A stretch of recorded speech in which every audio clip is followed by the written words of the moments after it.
Sometimes he doesn't show up much in monthly finals. Sometimes he dominates them. Other times he's, gotten a good amount of points. How much is he practicing? But according to him, as of late, he's been a little bit more locked in than maybe we've seen him in the past couple years.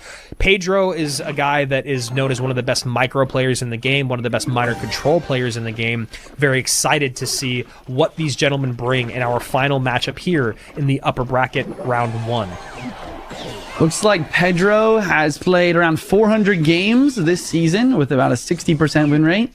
And Mugi's at 270 games with also about a 60% win rate total. Which is interesting because I feel like Mugi's usually that guy who doesn't practice at all, shows up and wins everything. But, he's actually, in the top 25 of pros of like amount of games practiced and amount of time put in. And for him, that's a really solid amount. And we all know that MUGI, a practiced MUGI, who's taking something seriously, is a force to be reckoned with. Yeah, a very, very scary MUGI. Our world champion in 2023 and in 2021. He was at World Finals last year getting 8th place, and he also just took #1 on ladder 2 months ago in March. So a guy that's definitely putting in the work, and as Juicy said, that is a scary, scary man when he's committing.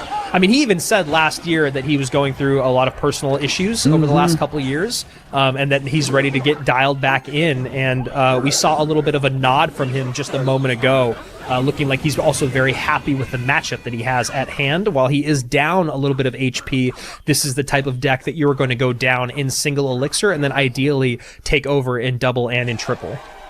Man, that is the thing about this Royal Hogs deck, is it's one of the most used decks in CRL right now because of how consistent it is. Like on paper here, like he's literally going up against a bomb tower, a royal delivery, and even a magic archer that he doesn't have too much for. But even then, he still has so many opportunities here if he plays this well. And he still has a chance because he has the Dark Prince, he has the Lightning for good damage, and the E-Spirit for the bats. There's always something that you can make happen here. Especially if your name's MUGI. Yeah, I was going to say. Pedro getting 2nd place in his group. His losses were to Wallace and Surgical Goblin, but he was able to take out Jors, Rainbow, Igor, and Boss along the way. MUGI on the other side of that conversation, first in his group, going 6-1 in games, only losing to Adriel. Which we all know Adriel is a force to be reckoned with. It's true. Looked like he might just be the guy last month, but things kind of changed halfway through day 2 as we tick into double elixir here. So now that we're in double elixir, as you said, I think, yeah, there you go. We're going to start seeing more lightnings drop down. And that's his like real win condition right now, because these Royal Hogs are going to be a struggle to get the tower. But another thing to always talk about and mention is the Evo Royal Hogs. Once you get the Evo Royal Hogs plus lightning in hand, anything can happen. There can be damage that comes through. The other thing that Mugi's doing a great job of is continuing to play Teslas. Teslas. That's the main name of the game, because Pedro does not have a big spell. So the more Teslas and Skelly Drags you can stack on the board, the more chance you have to really make some plays. Oh, wow. And those Evo Bats played just on top of those Evo Royal Hogs. A bit of a unfortunate situation for MUGI to be in as he picks up this Dark Prince to pick up the Magic Archer on top of the Tesla, but still gets the lineup, does Pedro, who is ahead by 900 HP at the moment. Okay, ability. Baits out the bomb tower. I'm sure we'll see Royal Hogs very soon, but he doesn't slow roll. He doesn't want to go straight into another prediction. But now, that gives Pedro an opportunity for 2 more Magic Archer, 3 more Magic Archer hits, and it's not looking great. No, and exactly like you talked about, Juice, it looks like MUGI is already recognizing his main win condition is just the lightning. And, for what looked like a happy situation for MUGI to start this, where he was, he kind of had that nod like he was happy with his matchup. Pedro showing him maybe that is not the case. Rhino does touch the tower. And a nice E-Spirit here to clean up, so it's doesn't have to worry about the Magic Archer lineup.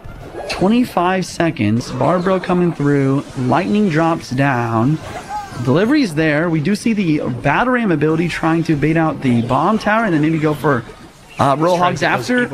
Pigs, but I don't think he has time. Yeah, exactly. The seconds stick off. 4 seconds. Skelly Drag's dropping down. He's just defending the final moment. And Pedro with just a very clean victory, showing up with the bomb tower, the roll delivery for those Royal Hogs. But most importantly, honestly, was those Evo bats. Because eSpirit's Gravers World last year was a great year for Brazil last year. And as I mentioned before, number 2 back in 2023. And in 2024, he was number 6 at World Finals. So no stranger to that World Finals stage as he comes out with what looks like Hog EQ already. As he gets a nice firecracker lineup. And it looks like MUGI with Zappies and Goldenite. My guess would be probably the Giant Skeleton, like Ram Rider or Battle Ram type deck. But I kind of feel like MUGI really likes. Oh, interesting. I don't know. Honestly, we'll just have to see what he's got here. Because now I'm thinking maybe it's some sort of probably Graveyard with Inferno Drag, Graveyard Freeze. See if he plays the Freeze here. He did not play any Evo Inferno Drag. And he only played Graveyard twice. One Graveyard Freeze deck with Bowler and Exy, and another one with Bowler and Evo Furnace. It's such a nice Bowler placement. Just takes out everything, gets the King activation versus the Firecracker, and takes out the Firecracker. Not quite, but the tower will get the job done.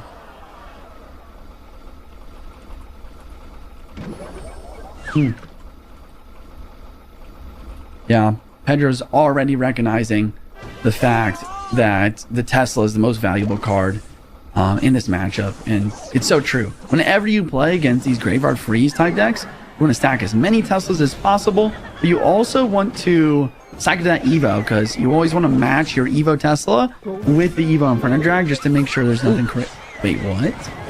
And a dual lane pressure here puts Pedro in a tough spot, and this Golden Knight just going to absolute town on that left-hand tower. Berserker just played a second late. Didn't want to, maybe just didn't have the elixir to defend both lanes with 2 separate cards, so tries to get the Berserker to do both. And now MUGI just adding insult to injury as this Bowler's going to get some damage on the right-hand side as well. Now a NATO to King Tower, and King Tower is activated. Man, this is crazy. I don't know if he lagged or what. I'm certain that he had enough elixir to play that Berserker quicker. Yeah, Pedro maybe it was just the timing of both lanes' pressure. I'm not sure either. Man, and then the ability into... Oh my goodness, the freeze on the Tesla. eSpirit does a great job, though.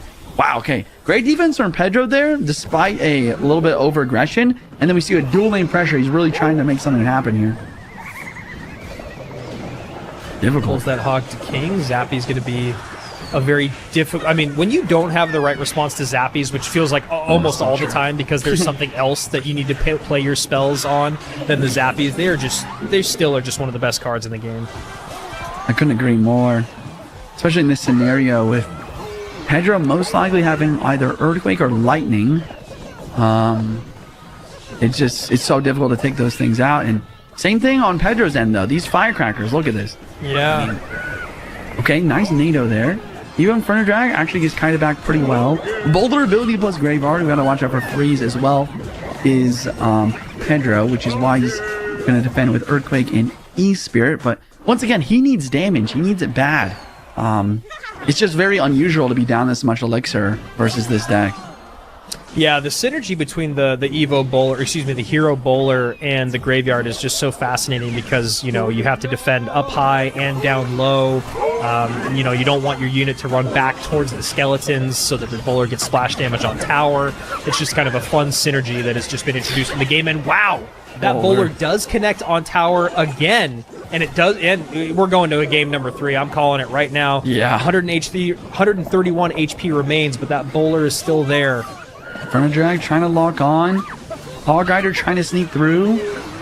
Firecracker try and get some good chip. He does keep the Firecracker alive. I think that Pedro might have the slimmest chance ever if the Firecracker is... Okay, never mind. And quickly as you say it, the Firecracker's taken off the board. The Hog jumps over the river. So if going Golem is what you want, MUGI also known as a Royal Giant player, but has kind of shied away from it over the last couple of years. Could be a good time for him to come out with that, but decides to go quick and fast with the Evil Wall Breakers right out the gates. Evil Wall Breakers, maybe it is going to be that log bait deck. After seeing the Berserker, looks like that's the case. Marcher, Hyper Bait. Fireball, though. Pedro with the Fireball Roll Hogs variation is going to really change how this is because, we saw previously Sub running circles around his opponent in a very similar matchup here with just stacking multiple Magic Archers. But Pedro with the Fireball this time is going to make this a much different story. Yeah, MUGI ran a deck that looked very similar to this, though. It had Valkyrie and Tesla and Ice Spirit, whereas, we could still see Valkyrie, but Tesla is out, and we see the Heal Spirit, the Fire Spirit already, and he's going to go Evo Bats. Wow. It's the Miner, not the Goblin Barrel. I kind of like that idea. Maybe the Goblin Barrel could have been a good idea, especially since Pedro had already used Log and the Fire Spirit and the E-Spirit, but he does have the Bar Barrel as well. And then interesting thing from Pedro is also these Evo Archers. I feel like we don't see much of that, but I also really like the idea. I think Evo Archer is actually insanely underrated, and especially when you split them. And look at Mugi's deck as well. If he splits Evo Archers, Mugi's basically going to be forced to defend for the entire time that they stay on the board, since he doesn't have a great way of taking them out.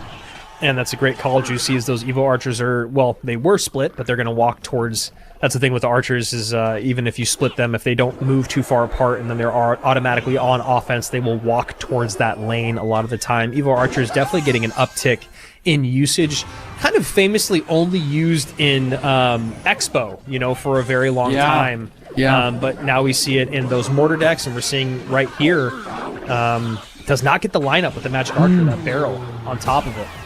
But the Wall Breaker does connect. Yeah. Marcher ability going to try to protect delivery as well. Monk is going to deflect those Marcher shots into Mugi's own tower. So Pedro getting some damage here. Another round of Roll Hogs as well. Beautiful Fire Spirit there from Mugi to clean up that Monk and the Skeleton Dragon as we see him go right back on offense. Does bait out the Archers, and the Archers are there to snipe after the Magic Archer gets a shot in. So thinking 2 and 3 steps ahead are both these gentlemen. Yeah, love the Evo Archer prediction there, but the Marcher still gets one hit, and he doesn't really counter push with them much either. So, who really did get the better opportunity there? We do see a really nice Evo Royal Hogs push coming through with the Monk ability tanking, Fireball on the Magic Archer, everything coming down the lane. Delivery is enough to stay in the game, but my goodness, this match is all of a sudden pretty much tied up.